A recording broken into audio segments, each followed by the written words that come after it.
So thank you for attending the Center for International Education's Virtual Fair Week, specifically for the programs for the semester that are faculty-led. So here at the College of Charleston, we have programs that are faculty-led, meaning that you will receive College of Charleston credit, and they are for a full semester. All faculty-led programs are going to have College of Charleston credit. That means that your GPA will be affected by the program that you are going to be going into. At the Center for International Education website, we have our study abroad, and then we have our Explore programs, and we have faculty-led, because we do have two other types of study abroad options for students. If you click on faculty-led, and then if you click on semester, you'll be able to see the four that are going for spring of 2022. So all faculty-led programs are going to be with C of C students. So you're going to be in a class for a full semester abroad with other College of Charleston students. Each program has the listings of the courses that are offered, because you do actually have to take a full course load. You do need to take at least 12 credit hours. Students are able to take courses abroad and also then do an online course as well at the College of Charleston. So if there's a specific course that you need to take, but it's being offered online, that is an option, but we primarily say that the majority of your courses should be on ground. Now, for a semester program, for a faculty-led semester program, you pay a program fee and you pay your normal tuition. Your normal tuition and your program fee will be placed in your spring e-bill if you're going this spring, your fall e-bill if you're going in the fall. So the treasurer's office is the one that collects that money, and they also are the ones to let you know when it is due. But it's normally due with the normal tuition due date. So the treasurer's office would be the individual that you would want to communicate with regards to when the fees are actually due. All of your scholarships will go with you, and you do have the option to apply for more scholarships. So we also include our financial aid and scholarships, and we have a link that actually has the scholarships, because for the different locations, there are actually scholarships specifically for that. So in the fall, we offer a faculty-led program to La Rochelle, and students who are studying in France have a specific scholarship that they can apply for. Same thing with Australia. And then we also have our general CIE, Center for International Education Scholarship. This page is also where you're going to see where the due dates are. So for spring of 2022 is October 5th, and summer 22 programs, which are summer faculty-led programs, which I'm going to have an information session later today about, that deadline is February 15th. So there's information on how you can actually obtain scholarships on this site. But the important thing is that all students who are applying for a CFC scholarship, whether this be for study abroad or let's say a business scholarship, you have to click on Academic Works and you have to create an account. So Academic Works is the hub for all of the scholarships at the College of Charleston. You need to create an account, and when you create an account, it's going to ask you to complete a general application. The general application is where you're going to indicate that you're interested in travel. Now, this is where it gets a little confusing for some individuals. Once you finish the general application, there are going to be possibly 5 other applications that you may or may not need to do. In order to get to these scholarships that talk specifically about study abroad, you need to only complete the travel one. So there is, once you do the general, you might see 5 more. It's alumni, it's gender, it's travel, and then there are 2 other ones. You only need to worry about that one travel one in order for these to no longer say deadline, but they say apply. And that's how you get to the apply button. If you do the alumni one, you have to put in references. The only time that the references are going to count towards a scholarship is when you actually have that apply button and you fill out that scholarship for the specific scholarship that's giving money out. There are applications that are just general that you still have to complete. Some of them do ask for recommendations, but one thing that you need to note that is that for the specific study abroad scholarships, you still need recommendations for the individual ones. They do not merge. We're going to talk more about the different scholarships and academic works in another information session, but if you have any questions regarding that, please let us know, because we do know that it can be a little confusing with regards to the amount of documents you have to submit in order to actually get to the scholarship for study abroad or for business. So all students who would like to apply for any type of study abroad program are required to have a VIA TRM account. So VIA TRM is our application software account. And in here, we have lots of different links. Of course, I'm not going to see it at the moment. Oh, here it is, regarding VIA TRM. So you're able to get to that.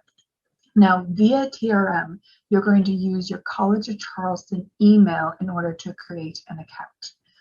Once you do that, it's actually going to sync up with your degree works. So when you hit the apply button, you actually don't have to put as much information in that application. Once for your tabs, you'll see your profile, and then you'll have a programs tab. When you're in the programs, you can then start filtering the different things in order to find the programs that are offered at the College of Charleston. So for term tags, you can put it in the term that you're looking to go. For this instance, I put in spring of 2022. And because I wanted only faculty-led programs, I put in program type faculty teacher-led. And that way, instead of seeing all of the different programs that are offered, because we also offer programs through exchanges and through affiliate providers, it's only going to show the programs that are available for spring of 2022 that are faculty-led. So once you click on the program, you're able to read more about it. So we have information about the program.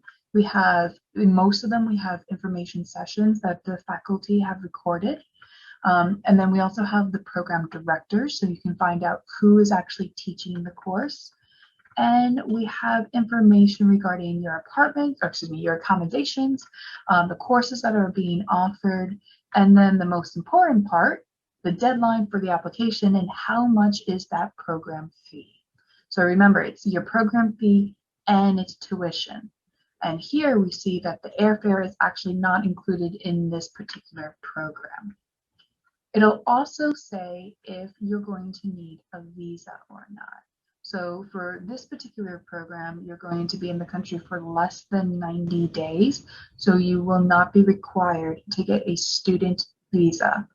If you have a US passport, the majority of countries do allow you in for tourist reasons, so as long as you're going to be there for less than 90 days. If you're going to be in the country for more than 90 days, then you are normally required to get a visa. One thing that is very important about your visa is that you need a passport in order to apply for a visa. Now, right now, it's taking about 18 weeks for a passport to be issued. So if you need to renew your passport or if you need to apply for a passport, it is very important that you get on this now, especially if you're looking to study abroad in the spring. If you are on campus, you are able to go to mail services and complete the documentation there. If you need to renew and your passport you received your passport when you were under the age of 18, or if you need to actually get a whole passport for the very first time. One of the things that a lot of people don't realize that the legal document of the passport, as soon as you turn 18, does last, or excuse me, once you get it at the age of 18 or older, if you actually have a passport when you get it at 18 or 20 or 25, it lasts for 10 years. And legally, if you can use it for 10 years.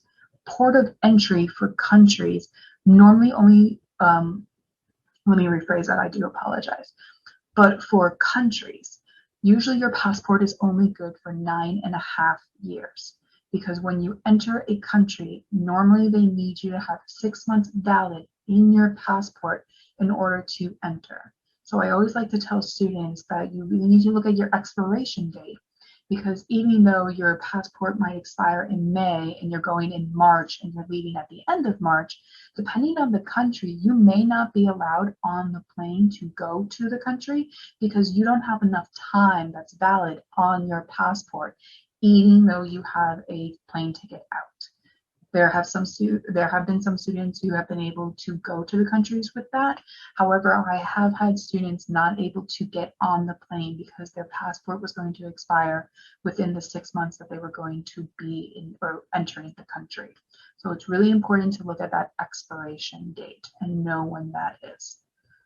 Does anybody have any questions for me? Do you know what time period is to renew if you got it before you were 18? So renewing, if you got it before you were 18, if I remember correctly, so it's Travel State Gov, Passport Services, and it talks about if you already have your passport, how to renew. Even it's saying I need it in less than 18 weeks for a rush passport. What I've heard from other colleagues is if you pay to have your passport rushed, it's still taking about 12 weeks. So instead of that 18, it's taking 12. So really learning about this. So, and don't necessarily get a passport card. Passport cards, if you plan to travel a lot. Passport cards are cheaper, however, there aren't as many stamps. And then depending on where you're going, some countries don't actually allow for a passport card. You need an actual passport book. And let me put this in the chat so that you all have.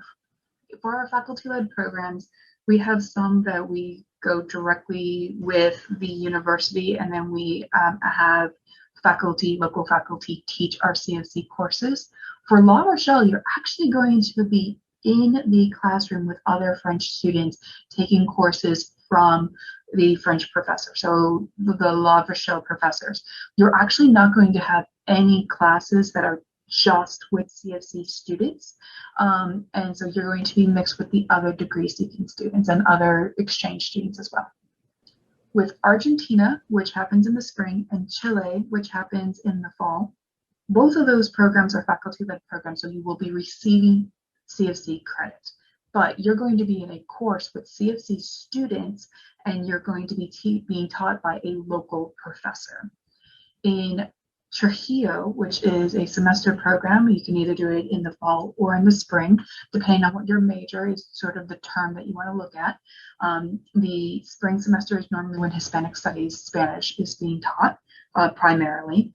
So with that, you're going to have a local professor, or excuse me, you're going to have a College of Charleston professor, and you're going to have other local professors teaching the courses. So normally the College of Charleston faculty teaches about 2 classes, and then there are other local professors who teach the other courses. But it's faculty-led, so it's faculty credit, which means it's College of Charleston credit, and you're going to be in the same classroom with the students. Now for Florence, for the spring semester, and for the fall, because it will be offered in the fall as well, it's going to be communication. And with that, it's only faculty from the College of Charleston. And you're going to be in a class with students from the College of Charleston. La Rochelle is the unique one. La Rochelle, it's more of an exchange, but you are receiving faculty-led credit, which means it's College of Charleston credit.